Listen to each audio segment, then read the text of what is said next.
Mendoan menyatu dalam doa dan renungan dari Katedral Kristus Raja Purwokerto, Rabu 27 Desember 2023.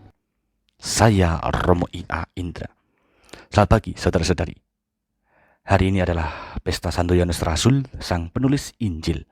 Semoga kita mempunyai kedalaman batin untuk merasakan dan merefleksikan karya Tuhan dalam hidup sehari-hari.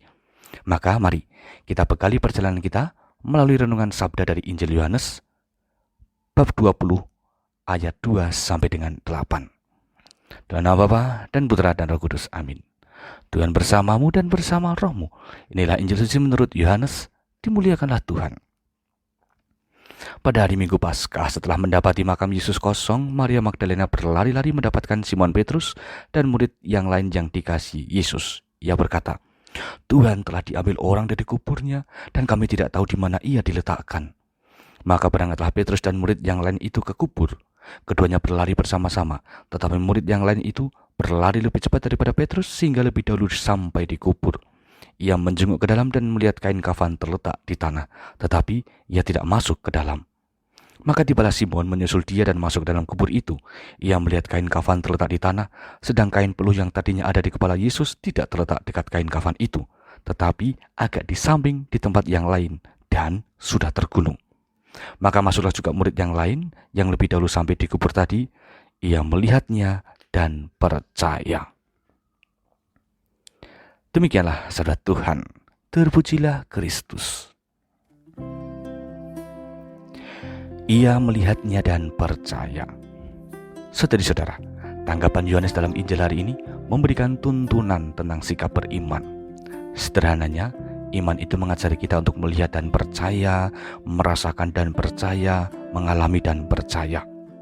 Artinya, iman berangkat dari pengalaman sehari-hari. Apapun kisah kita sehari-hari, jika kita punya iman, maka akan semakin meningkatkan kepercayaan atas kuasa Tuhan. Iman menemukan ketajamannya ketika bertemu dengan pengalaman lahiriah dari masing-masing pribadi. Maka iman itu melibatkan seluruh elemen tubuh kita. Bukan hanya tentang pengetahuan, pendalaman maupun perkataan, tetapi juga ada pengalaman real yang diterima. Dan dari situlah kita diutus menjadi pewarta.